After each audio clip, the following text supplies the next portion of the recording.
Hello दोस्तों, कैसे आप सब। आशा करता हूँ अच्छे होंगे। चलिए स्टार्ट करते हैं। आज केमिस्ट्री का एक टॉपिक है जो कि कार्बन एंड इट्स कंपाउंड था, यानी कार्बन और इसके यौगिक था। तो उसको आज आगे फिर बढ़ाते हैं। तो चलिए, आज का हम लोग लास्ट क्लास में देखे थे एम्पिरिकल फार्मूला, यानी कि मूलानुपाती सूत्र कैसे निकालते हैं।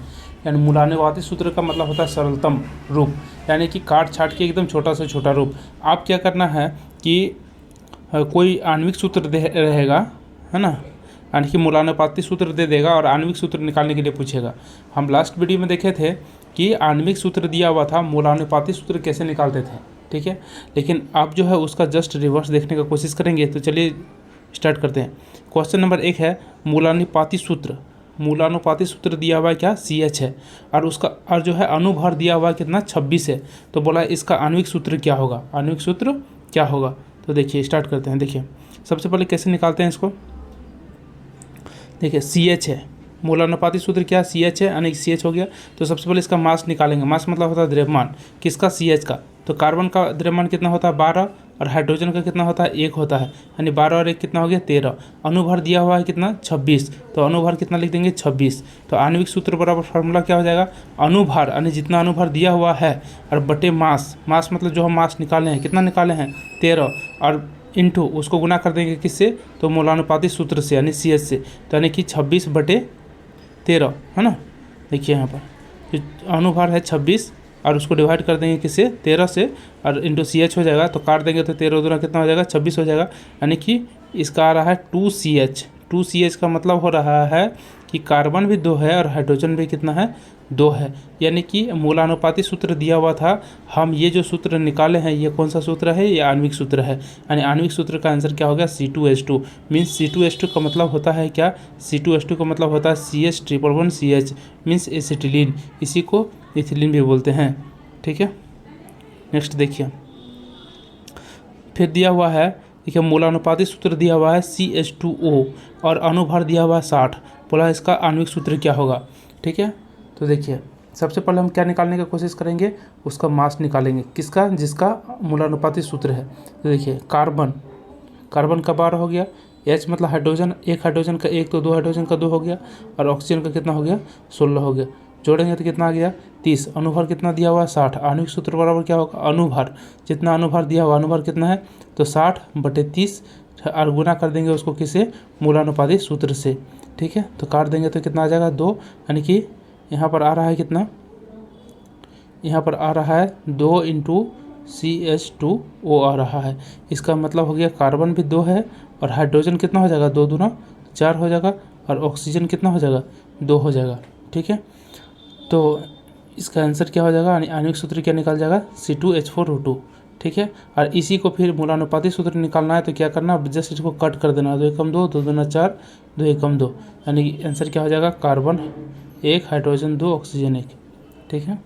नेक्स्ट चलते हैं फिर। देखिए एलोट्रोपी। एलोट्रोपी क्या होता है, अपर रूप। अपर रूप का मतलब क्या होता है, जिसका एक से अधिक रूप हो, जिसका क्या है, एक से अधिक रूप हो, ठीक है। तो देखिए यदि मान लेते हैं कि देखो एलोट्रोपी यानी कि अपर रूप मतलब क्या होता है कि एक से अधिक रूप हो, यानी कि यदि कोई एलिमेंट है, कोई तत्व है जिसका क्या है, 2 या 2 से अधिक रूप है, जिसका क्या है, 2 या 2 से अधिक रूप है, तो उसे क्या कहते हैं, अपर रूप कहते हैं। जैसे मान के चलिए कि ऑक्सीजन है, ठीक है, ऑक्सीजन है। ऑक्सीजन को क्या होता है, कहीं O2 लिखा रहता है, कहीं O3 लिखा रहता है, लेकिन है तो आखिर ऑक्सीजन का ही रूप है ना। दोनों क्या है, अलग अलग रूप है, किसका, ऑक्सीजन का। तो इसको क्या बोलेंगे, ऑक्सीजन के अपर रूप बोलेंगे, ठीक है।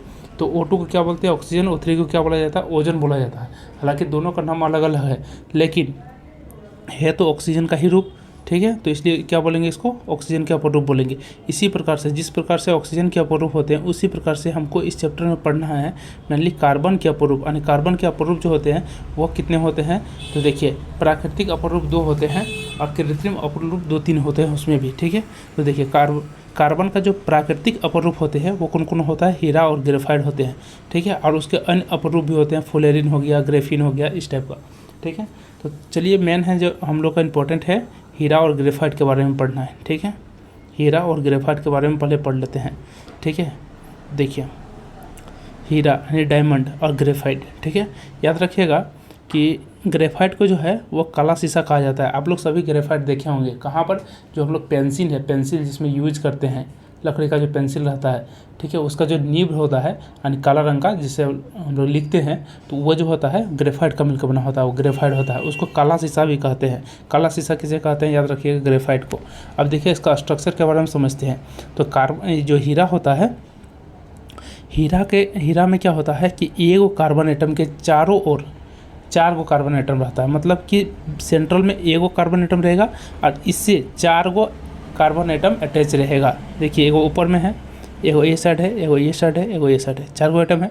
यदि हम यहाँ पर भी देखते हैं, देखिए एगो कार्बन यहाँ पर सेंट्रल में है, इसके ऊपर में एगो है, इधर भी एगो है, इधर भी एगो है, इधर भी एगो।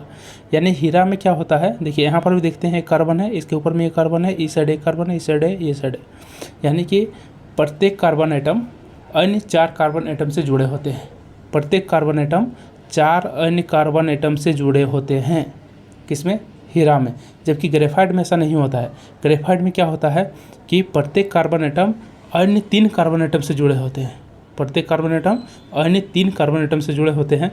जैसे देखिए मान के चलिए बीच वाला सेंट्रल वाला लेते हैं, तो इसके ऊपर में क्या है, एगो इधर है, एगो ये साइड है, एगो ये साइड है, 3 गो हो गया कि नहीं। इसी प्रकार से यदि मान के चलिए यहाँ पर ये वाला लेते हैं, ये वाला कार्बन के बारे में सोचेंगे, तो इससे कौन जुड़ा हुआ है, एगो इधर है, एगो इधर है और एगो नीचे है, तो 3 गो है। तो कहीं भी आप ले करके एग्जाम्पल में चेक कर सकते हैं। तो हीरा जो होता है, हीरा में क्या होता है कि एक कार्बन एटम अन्य 4 कार्बन एटम से जुड़े होते हैं। ग्रेफाइट में एक कार्बन एटम अन्य 3 कार्बन एटम से जुड़े होते हैं। पहला डिफरेंस। दूसरा डिफरेंस ये है कि हीरा में जो होते हैं, हीरा में जितने भी बॉन्ड होते हैं सब में सिंगल बॉन्ड होता है। याद रखिए, देखिए यहाँ सब में सिंगल बॉन्ड होता है। लेकिन ग्रेफाइट में क्या होता है कि एक जगह पर क्या होते हैं, डबल बॉन्ड होते हैं, बाकी सभी जगह पर क्या होते हैं, सिंगल बॉन्ड होते हैं। ठीक है, एक जगह पर डबल बॉन्ड, बाकी अन्य सभी जगह पर क्या होते हैं, डबल बॉन्ड होते हैं। ठीक है, ये भी क्लियर हो गया। नेक्स्ट देखिए, हीरा जो होते हैं वो बहुत ही कठोर होते हैं, बहुत ही क्या होते हैं, कठोर होते हैं। जबकि ग्रेफाइट क्या होते हैं, बहुत सॉफ्ट होते हैं यानी मुलायम होते हैं। बहुत क्या होते हैं, सॉफ्ट होते हैं यानी मुलायम होते हैं। ठीक है, देखिए नेक्स्ट क्या है कि हीरा का जो हाइब्रिडाइजेशन होता है वो क्या होता है। देखिए इसके पास क्या है, 4 है, यानी कि 4 गो कार्बन एटम है, 4 गो कार्बन एटम से जुड़े होते हैं। तो 4 गो लकीर खींचते हैं, 1 2 3 4। पहला S, दूसरा P, फिर P, फिर P, यानी क्या होता है, इसके पास sp3 हाइब्रिडाइजेशन होता है। किसके पास, हीरा के पास। हीरा में कौन सा हाइब्रिडाइजेशन होता है, याद रखिएगा कि sp3 हाइब्रिडाइजेशन होता है। जबकि ग्रेफाइट में क्या होता है, ग्रेफाइट में देखिए यहाँ से क्या होता है, 1 2 और ये डबल बॉन्ड को सिंगल ही काउंट किया जाता है, यानी 1 2 3, यानी S हो गया, फिर P हो गया, फिर P हो गया, यानी इसको बोलते हैं हम लोग क्या, sp2। इसमें हाइब्रिडाइजेशन क्या होता है, sp2 होता है। किस में, ग्रेफाइट में। याद रखिएगा ग्रेफाइट में कौन सा हाइब्रिडाइजेशन, sp2 हाइब्रिडाइजेशन, जबकि हीरा में यानी कि डायमंड में sp3 हाइब्रिडाइजेशन होता है। ठीक है, तो कितना अंतर हम लोग पढ़ लिए। ठीक है, इतना पढ़ लिए। और क्या होता है, देखिए हीरा का हम लोग काम कहाँ देखते हैं, हीरा का यूज कहाँ करते हैं, तो हीरा का यूज करते हैं हम लोग शीशा को काटने के लिए, शीशा को काटने के लिए यूज करते हैं। ठीक है, शीशा के काटने के लिए। ठीक है, और ग्रेफाइट का यूज कहाँ करते हैं, तो ग्रेफाइट का जो यूज करते हैं वो पेंसिल बनाने के लिए करते हैं। पहला क्या है, पेंसिल बनाने के लिए। दूसरा यूज कहाँ करते हैं, इसका परमाणु भट्ठी में यूज करते हैं।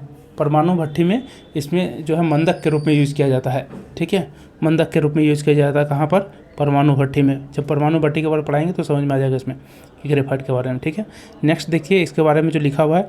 अच्छा, इसका जो स्ट्रक्चर है देखने में दोनों में देखिए कैसा है स्ट्रक्चर है। इसका स्ट्रक्चर कैसा है, तो इसका 3D के जैसा रहता है स्ट्रक्चर। इसका स्ट्रक्चर कैसा होता है, त्रिविमी यानी कि 3D के जैसा रहता है। जबकि ग्रेफाइट का जो स्ट्रक्चर रहता है वो षटकोणीय रहता है। देखिए यहाँ पर जस्ट बेंजीन जैसा रहता है। इसको ऐसे मिला देते हैं, देखिए, है ना, देखिए षटकोणीय रहता है, यानी कि इसका आकार कैसा रहता है, षटकोणीय होता है। ठीक है, हेक्सागोनल जैसा हो रहता है, जबकि इसका 3D के आकार का रहता है। ठीक है, देखिए तो यहाँ पर यही लिखा हुआ है कि कार्बन का जो प्रत्येक परमाणु जो होता है 4 अन्य कार्बन परमाणु से जुड़ा होता है, जिसे एक दृढ़ त्रिआयामी यानी कि 3D संरचना बनाती है। कौन, हीरा। जबकि ग्रेफाइट क्या होता है, इसमें 3 अन्य कार्बन परमाणु से जुड़ा होता है। इसका संरचना कैसा होता है, षटकोणीय होता है। ठीक है, 6 को कौन होता है, 1 2 3 4 5 6, फिर इधर इस तरह से जुड़ा होता है, इस तरह से, है ना, 6 को होता है, 1 2 3 4 5 6।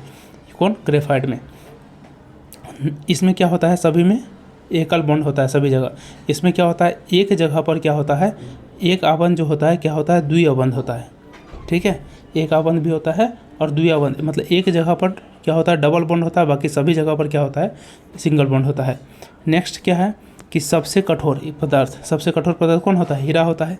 ठीक है, हीरा देखिए कुचालक होता है। हीरा क्या होता है, विद्युत का कुचालक होता है, उसमें इलेक्ट्रिसिटी फॉलो नहीं हो, करंट फॉलो नहीं होता है, जबकि इसमें जो होता है सुचालक होता है। ये क्या होता है, सुचालक होता है, और ये चिकना और मुलायम भी होता है। ठीक है, इसमें sp3 हाइब्रिडेशन होता है, जबकि इसमें sp2 हाइब्रिडेशन होता है। इसका शीशा काटने में प्रयोग करते हैं, जबकि इसका पेंसिल और परमाणु भट्टी में मंदक के रूप में इसका प्रयोग किया जाता है। नेक्स्ट देखिए, इसका कुछ स्ट्रक्चर दिखाया गया है इसमें। देखिए डायमंड यानी हीरा का स्ट्रक्चर देखिए कैसा है, 3D के आकार का है ना, 3D के आकार का है। जबकि ये ग्रेफाइट है, ग्रेफाइट का आकार देखिए षटकोणीय जैसा है ना, ऊपर में 6 कोना, नीचे में 6 कोना, इस तरह से वो रहता है। नेक्स्ट देखिए कि हीरा का और अन्य अपरूप भी होते हैं, जैसे कृत्रिम अपरूप भी होते हैं, जैसे कि यहाँ पर लिखा हुआ है कृत्रिम अपरूप, जैसे कौन हो गया, फुलेरिन, ग्रेफिन। फुलेरिन जो होता है उसको कृत्रिम इसलिए बोला गया है क्योंकि एक साइंटिस्ट थे, 2-3 साइंटिस्ट मिल करके और फुलेरिन को बनाए थे। अब फुलेरिन को जो है 60 को कार्बन परमाणु को जोड़ करके, C60 इसलिए लिखा हुआ है, 60 को कार्बन परमाणु को जोड़ करके और फुटबॉल की गेंद के आकार में बनाया गया था। ठीक है, तो ये आर्टिफिशियली बनाया था। ठीक है, और ये जब बनाया था तो इसका आकार कैसा दिखता है, तो अमेरिका में एक वो है बकमिंस्टर फुलेरिन। बकमिंस्टर फुलेरिन का एक क्या बोल सकते हैं, एक गुंबद है। ठीक है, तो इस कारण से वो जो साइंटिस्ट थे, 2-3 साइंटिस्ट मिलकर बनाए थे, उन्होंने फुलेरिन का नाम बकमिंस्टर फुलेरिन भी रखा। बकमिंस्टर फुलेरिन इसलिए रखा क्योंकि अमेरिका में बकमिंस्टर फुलेरिन नाम का एक गुंबद है जिसका आकार जस्ट लाइक फुटबॉल के आकार का जैसे दिखता है, जिस कारण से फुलेरिन का भी नाम उन्होंने क्या रख दिया, बकमिंस्टर फुलेरिन रख दिया। ठीक है, याद रखिएगा बकमिंस्टर फुलेरिन ने फुलेरिन का खोज नहीं किया था, अन्य साइंटिस्ट ने, 3 साइंटिस्ट ने मिलकर किया था, याद रखिएगा, कॉट और क्या क्या नाम है ना। तो देखिए इसका आकृति कैसा होता है, फुटबॉल के जैसा दिखाई देता है। ठीक है, इसको बक्की बॉल भी कहा जाता है, याद रखिएगा, इसको क्या कहा जाता है, बक्की बॉल। ठीक है, इसको बक्की बॉल भी कहा जाता है, किसको, फुलेरिन को। इसका खोज किया गया था कब, 1985 में इसको बनाने का प्रयास किया गया था और सफल भी हुआ था। ठीक है, देखिए ग्रेफिन। ग्रेफिन जो होता है वो क्या होता है, वह सुचालक होता है, पारदर्शी होता है और एक परतीय षटकोणीय जाली के जैसा दिखाई देता है। यानी विद्युत, यानी ये जो होता है एकदम जाल के जैसा दिखाई देता है इस टाइप में। मतलब ये एक परतीय मतलब क्या होता है, 3D का आकार नहीं रहता है, एक ही परत में जाल जैसे बिछा देते हैं ना, उसी तरह से ये दिखाई देता है ग्रेफिन। ठीक है, नेक्स्ट देखिए समावेता। समावेता क्या होता है उसके बारे में थोड़ा समझते हैं। समावेता मतलब आइसोमेरिज्म। ठीक है, आइसोमेरिज्म क्या होता है, जिसके अणुसूत्र क्या होते हैं, समान होते हैं। जिसके अणुसूत्र क्या है, समान है, लेकिन संरचना सूत्र क्या होंगे, भिन्न भिन्न होंगे, उसे क्या कहेंगे, समावय। और इस गुण को क्या कहते हैं, समावयता कहते हैं। ठीक है, तो देखिए जैसे एग्जांपल लिए हम पेंटेन। ठीक है, पेंटेन का फॉर्मूला क्या होता है, C5H12 एल्केन समूह का ग्रुप है। तो इसके कितने समावय होंगे, तो इसके 3 गो समावय होते हैं। ठीक है, समावय 3 गो होते हैं। इसका मतलब क्या हुआ कि सभी का अणुसूत्र तो समान होगा, लेकिन उसका संरचना सूत्र क्या होगा, अलग अलग होगा। जैसे देखिए C5H12 को हम लोग किस प्रकार से लिख सकते हैं, इस प्रकार से 1 नंबर में जैसे लिखा हुआ देखिए, इसमें भी देखिए 5 कार्बन है, 1 2 3 4 5, और हाइड्रोजन को भी गिनेंगे तो 12 का हाइड्रोजन मिलेगा, यानी कि इसका फॉर्मूला क्या हो गया, C5H12 हो गया।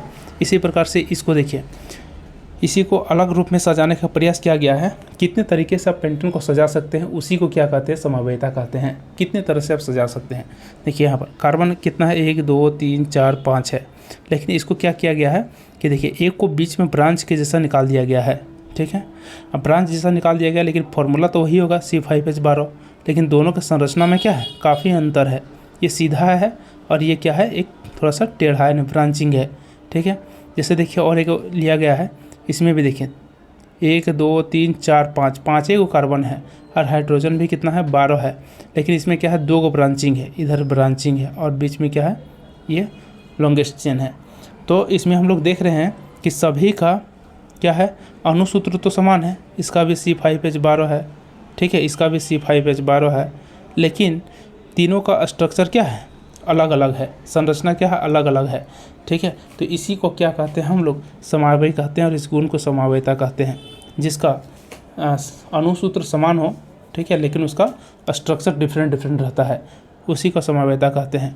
याद रखिएगा, बहुत बार पूछा हुआ है पेंटिंग के कितने समवाय हो सकते हैं, मतलब पेंटिंग को कितने तरीक़ा से आप बना सकते हैं, कितने बार सजा सकते हैं, या इसको 3 बार सजा सकते हैं, 3 तरीक़ा से इसको सजा सकते हैं। तो 3 क्या हो गया, इसका समवायता हो गया, ठीक है। देखिए ये वाला जो फिगर है, ये फिगर है ग्रेफिन का। ग्रेफिन किस तरह रहता है, चादर जैसा दिखाई देता है, जाल जैसा दिखाई देता है, देखिए, है ना, ये ग्रेफिन इस तरह से, ठीक है। तो इसको आर्टिफिशियली बनाया था, ठीक है, और ये बहुत मजबूत होता है, याद रखिएगा, लगभग ये क्या बोलते हैं, हीरा से भी ज़्यादा कठोर और मजबूत होता है, ठीक है। तो आशा करता हूँ समझ में आ गया होगा।